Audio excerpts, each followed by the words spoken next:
before us.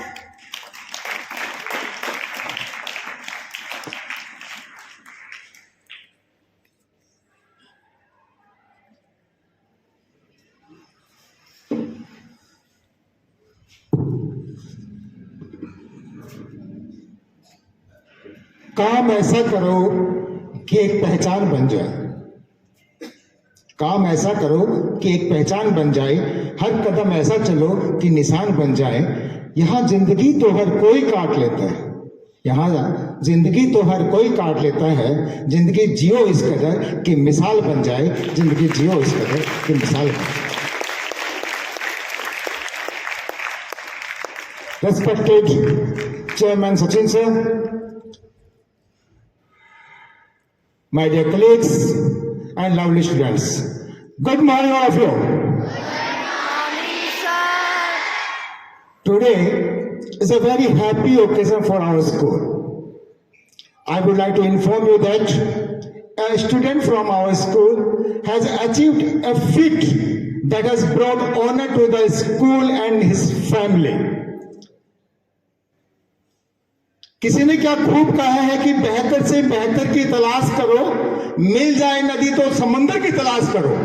बेहतर से बेहतर की तलाश करो, मिल जाए नदी तो समंदर की तलाश करो। टूट जाता है पत्थर की चोट से शीशा, टूट जाता है शीशा भी पत्थर की चोट से। टूट जाए पत्थर, ऐसा शीशे की तलाश करो, ऐसे शीशे की तलाश करो।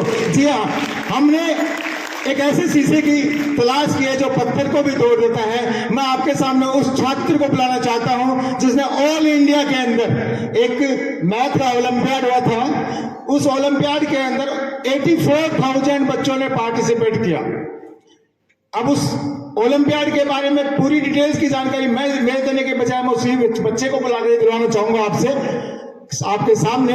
लेकिन मैं उस बच्चे को बुलाना चाहूंगा, जोरदार तालियां कार्तिक के लिए। क्लास 8 का ये छात्र 84,000 बच्चे पूरे हिंदुस्तान में बैठे थे उस ओलंपियाड के अंदर।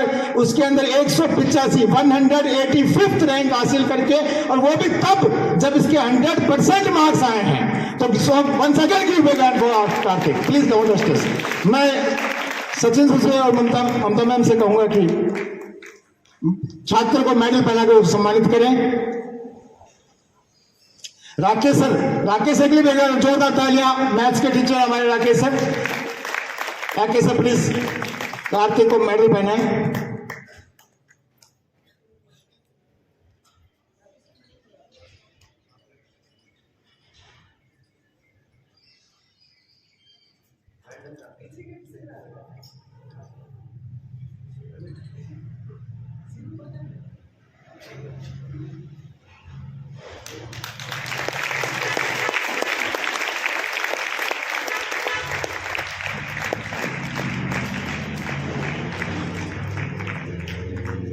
इनके बारे में कुछ और कहने से पहले हम कार्तिक से ही पूछेंगे एग्जाम के बारे में और उसने कैसे मुकाम हासिल किया, ताकि हमारे बच्चों को जानकारी मिल सके और वो भी इस बारे में पार्टिसिपेट कर सके। Kartik please.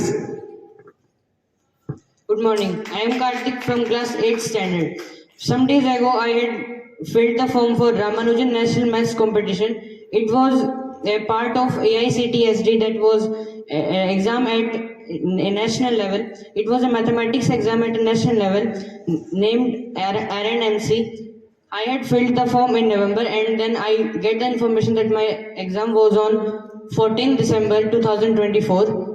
In the exam, I felt that there were 30 questions, and the time given to me to complete that questions was 45 minutes.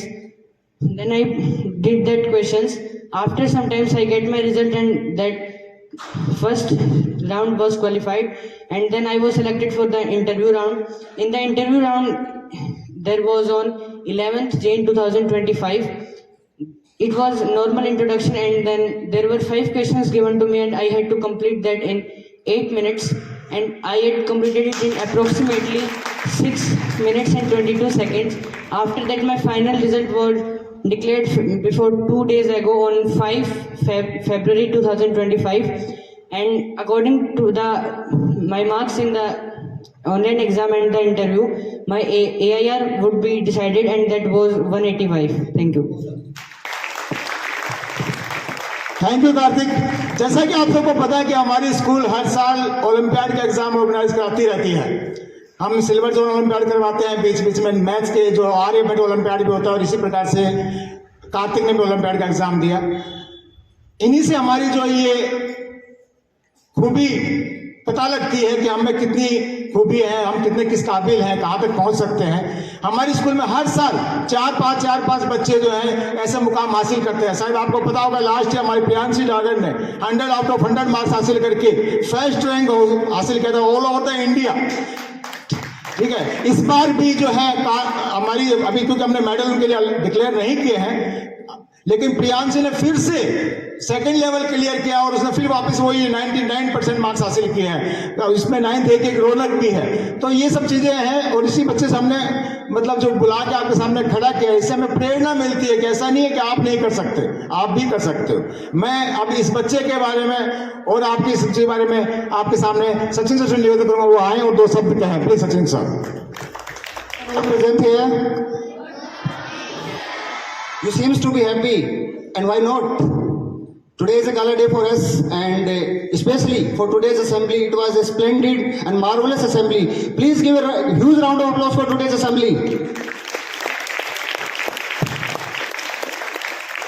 और एक बार जोरदार तालियां कार्तिक के लिए, फिर से एक बार जोरदार तालियां हो जाए इस बच्चे के लिए। वेल डन कार्तिक, ऑसम बेटा। Now switching to Hindi. जैसा कि हम सभी को विदित है कि कार्तिक ने बहुत ही शानदार प्रदर्शन दिखाया है, तो बेटा मोटिवेशन के तौर पे मैं आपको ज्यादा तो कुछ नहीं कहना चाहूंगा, कुछ जो मेरे विचार है मैं वो पेश करना चाहूंगा। कार्तिक को मैं बचपन से देखता आया हूं, ये बहुत ही शाय नेचर का रहा है बचपन से। तो सबको लगता था कि ये बच्चा कुछ कर पाएगा कि नहीं कर पाएगा, इसको देख के लगता था कि ये खुल पाएगा कि नहीं खुल पाएगा।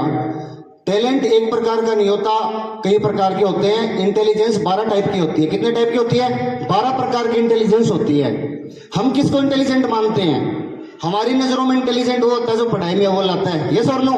ज्यादा तो यही होता है भाई। गांव में हम जाते हैं किसी प्रोग्राम में, कोई पूछता है कि आपका बेटा कैसा परफॉर्म कर रहे हैं, क्या परसेंटेज आ रही है? उसके बेसिस पे आकलन होता है।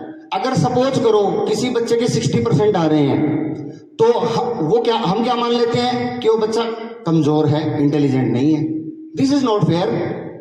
हमें क्या पता कि उसकी 11 टाइप की इंटेलिजेंस बची हुई है। कोई डांस में अच्छा हो सकता है, कोई सिंगिंग में अच्छा हो सकता है, कोई एक्टिंग में अच्छा हो सकता है, कोई पेंटिंग में अच्छा हो सकता है, स्पोर्ट्स में अच्छे हो सकते हैं। स्पोर्ट्स के आपके कई तमाम एग्जाम्पल हैं। जैसे मनु भाकर का नाम ले सकते हैं हम। मनु भाकर को जानते हो क्या? नाम सुना आपने? मनु भाकर का शूटर है, कोई बात नहीं। Praveen Kumar high jumper, Virat Kohli cricketer, Shubman Gill, Rohit Sharma, इनके नाम तो सुने होंगे। क्रिकेट में ज्यादा शौक रखते हो आप लोग, ओके। तो ये चीज है बेटा। कंपटीशन एक ऐसा शब्द जो हमें बचपन से सुनाया जाता है, सिखाया जाता है कि कंपटीशन, ये लाइफ एक कंपटीशन है। कैसे? इसके बारे में चर्चा करते हैं। हमारा जन्म होता है उससे पहले भी हमारा कंपटीशन चल रहा होता है। बायोलॉजी वाले बच्चे रिलेट कर पाएंगे। आपको पता है कि हमारे जन्म से पहले 1 मिलियन स्पर्म्स की रेस होती है। उनमें से एक स्पर्म होता है, उससे हम बनते हैं, हमारा निर्माण होता है। तो वहीं से रेस शुरू हो गई और हम बचपन से ही विनर होते हैं। बस जरूरत होती है हमारे टैलेंट को पहचानने की। हम बचपन से विनर होते हैं। जैसे फिर हम धीरे धीरे बड़े होंगे, फिर कंपटीशन होता है कि पड़ोसी के कितने नंबर आ गए, फलानी के कितने आ गए। बेटा तू पीछे कैसे रह गया, इसके कितने नंबर है, सीख उससे कुछ। लेकिन हमें यह भी मालूम होना चाहिए कि उसका टैलेंट अलग है और आपके बच्चे का टैलेंट अलग है। टैलेंट को पहचानने की देरी होती है। फिर थोड़े और बड़े होते हैं। फॉर एग्जाम्पल, अब मेट्रो स्टेशन पे वहां पे कंपटीशन लगा हुआ है कि मेट्रो में पहले कौन घुसेगा। ऐसा लगता है कि पूरा, अब जैसे महाकुंभ लग रहा है ना, वैसा दिल्ली का मेट्रो स्टेशन देखोगे तो ऐसे फील आएगी कि महाकुंभ लगा हुआ वहां पे। मेट्रो में घुसने की वहां पे होती है, तो ये भी कंपटीशन है। लेकिन मैं बात करूंगा हेल्दी कंपटीशन की। बेटा हेल्दी कंपटीशन क्या है? मेरी नजर में हेल्दी कंपटीशन वो है हम जो खुद से करें। कैसे सर? वो क्या चीज होती है? खुद से कैसे करेंगे सर? खुद का रिकॉर्ड तोड़ो। फॉर एग्जाम्पल, किसी बच्चे के PT4 में 75% आए और अभी फाइनल एग्जाम होना बाकी है। यस और नो? तो आपका टारगेट है कि मैं 90% लाऊं, मैं कितने मार्क्स फेच करूं, 90% मेरे को लाने हैं। तो क्या एक दिन में 90% आ जाएंगे? क्या एक दिन में तो नहीं आएंगे, लेकिन एक दिन जरूर आएंगे, प्रैक्टिस से आएंगे। कि आप टारगेट रखो कि अगली बार 85 लाने हैं, उससे अगली बार 90 लाने हैं, फिर 95। तो आप क्या कर रहे हो? इनडायरेक्टली आप खुद का रिकॉर्ड तोड़ रहे हो। क्या कर रहे हो? खुद का रिकॉर्ड तोड़ रहे हो। और जो खुद का रिकॉर्ड तोड़ता है ना, वो पूरे वर्ल्ड में सबसे ऊपर अव्वल रहता है। ये आप मान के चलिए इस बात को। आप जो खुद का रिकॉर्ड तोड़ देगा बेटा, वो बहुत आगे जाएगा। क्योंकि कंपटीशन पता क्या है? आपको क्या लगता है अभी कि जैसे आपकी क्लास में 30 बच्चे हैं तो 30 बच्चों में आपका कंपटीशन नहीं है, 30 करोड़ और बैठे हुए हैं। लेकिन वही बात, अगर आपने खुद के ऊपर काम कर लिया ना, तो वो 30 करोड़ है ना, 30 करोड़ के आप टॉप 10 में जरूर आओगे। ये मेरा वादा है, यकीन मानिए आप मेरा एक बार। आपको मैं 3 वर्ड बताने जा रहा हूं, 3 वर्ड। पहला वर्ड है फेल, दूसरा एंड, तीसरा no. Fail and no. Sir ये तो नेगेटिव वर्ड है, सर ये क्यों बता रहे हो? बेटा इसको पॉजिटिव करेंगे। अभी मैजिक दिखाता हूं आपको। फेल की स्पेलिंग है FAIL, फेल। लेकिन मैं इसको फेल नहीं मानता। मैं क्या मानता हूं? First attempt in learning. First attempt, देखना, first F for first, A for attempt, I for in, L for learning. Fail means first attempt in learning. इसका एग्जांपल थॉमस एल्वा एडिशन का नाम आपने सुना होगा। थॉमस एल्वा एडिशन ने 99 times failure झेला, लेकिन लोगों के लिए उनको वो फेलियर नहीं लगा। उनके वो 99 स्टेप्स थे। तो वो क्या हुआ? First attempt in learning. जब उन्होंने पहली बार बल्ब का आविष्कार किया होगा तो उन्होंने सोचा होगा कि यार मैंने कौन सी कमी छोड़ दी कि अगली बार मैं उसको फुलफिल कर पाऊं। दूसरी बार, तीसरी बार, चौथी बार, ऐसे करते करते 99 बार फेल हुआ। ये देखो इंसान के, आप मानता देखो कि उसने हार नहीं मानी और 100 बार वो कामयाब हुआ। तो वो क्या थी? स्टेप्स थी उसकी। तो ये हो गया fail, first attempt in learning. अगला एंड का फुल फॉर्म क्या होगा? Enthusiasm never die. एंथुजियाज्म कभी नहीं मरना चाहिए। आपके अंदर का जो एंथुजियाज्म है ना, अंदर की जो आग है, वो कभी भी ठंडी नहीं पड़नी चाहिए। बाहर से मोटिवेशन आपको मिल सकता है, लेकिन जो इंटरनल और इनर मोटिवेशन होगा ना, वो आपको कामयाब बनाएगा। तो आपका जो इंटरनल, अब इसका एग्जांपल क्या है? इसका एग्जांपल भी बताता हूं।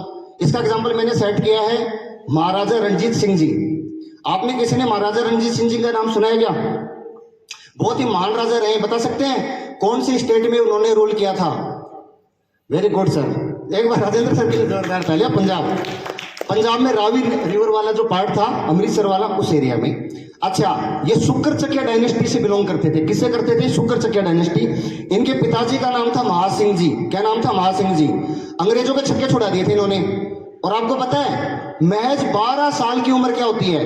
12 साल की उम्र में इन्होंने राजगद्दी पे बैठ गए थे, क्योंकि महासिंह जी की डेथ हो गई थी युद्ध में। और महासिंह जी मरते मरते यही बोला था कि बेटा रणजीत, मुझे तुम में भावी भविष्य भारत का निर्माण दिखता है, और तुम ही हो जो अफगानिस्तान वाला जो एक रीजन है ना, वहां से उसको बोलते हैं खैबर दर्रा, खैबर जो पास है, उसको तुम ही बचा सकते हो।